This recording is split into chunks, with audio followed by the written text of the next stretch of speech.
Aadhaar card வச்சு நீங்கள் இது வரைக்கும் எத்தனை சிம் கனெக்ஷன் வந்து வாங்கியிருக்கீங்க, அது எப்படி நம்ம தெரிஞ்சுக்கிறது அப்படின்னா, நான் சொல்லக்கூடிய இந்த ஸ்டெப்ஸ் எல்லாம் நீங்கள் ஃபாலோ பண்ணிங்கன்னா ஈஸியாக தெரிஞ்சுக்க முடியும். அது எப்படிங்கிறது தான் நான் இந்த வீடியோவில் ஷேர் பண்ணியிருக்கேன். இந்த வீடியோ பயனுள்ளதாக இருந்துச்சுன்னா உங்களோட ஃப்ரெண்ட்ஸுக்கும் ஷேர் பண்ணுங்கள். அப்படி முடிஞ்சால் நம்ம சேனலை ஒரு சப்ஸ்கிரைப் பண்ணிக்கோங்க.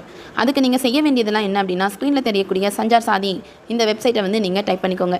டைப் பண்ணதும் அதுக்கான ஹோம் பேஜ் வந்து ஓப்பன் ஆகும்.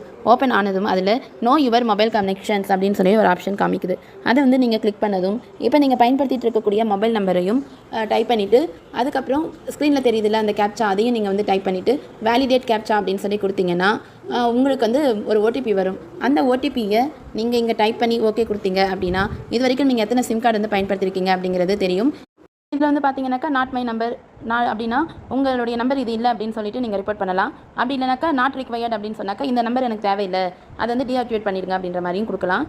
அடுத்ததாக இந்த ரிக்வயர்ட் அப்படின்னு சொல்லிட்டு ஒரு ஆப்ஷன் இருக்குல்ல, அது வந்து என்னென்னா, இப்போ நீங்கள் பயன்படுத்திட்டு இருக்கக்கூடிய சிம் மேலே எந்த ஒரு நடவடிக்கையும் எடுக்கக்கூடாது அப்படின்னா நீங்கள் வந்து இந்த ரிக்வயர்ட் ஆப்ஷனை நீங்கள் வந்து கொடுத்துக்கலாம். ஏன் நான் வந்து இந்த வீடியோவை இப்போ ஷேர் பண்ணியிருக்கேன் அப்படின்னா, தொலைத்தொடர்புத்துறை ஏற்கனவே அறிவிச்சிருந்தாங்க இந்தியாவில் இருக்கக்கூடிய ஒருவர் எத்தனை சிம் கார்டை பயன்படுத்தலாம் அப்படின்ட்டு. அது உங்களுக்கு தெரிஞ்சதுன்னா என்னன்றதை கமெண்ட் பண்ணுங்கள். அப்படி அந்த சிம் கார்டு அளவு மீறிச்சுன்னா எவ்வளவு அபராதம் விதிக்கப்படும் அப்படிங்கிறதையும் சொல்லியிருக்காங்க. அது நான் அடுத்து வரக்கூடிய வீடியோவில் ஷேர் பண்ணுறேன்.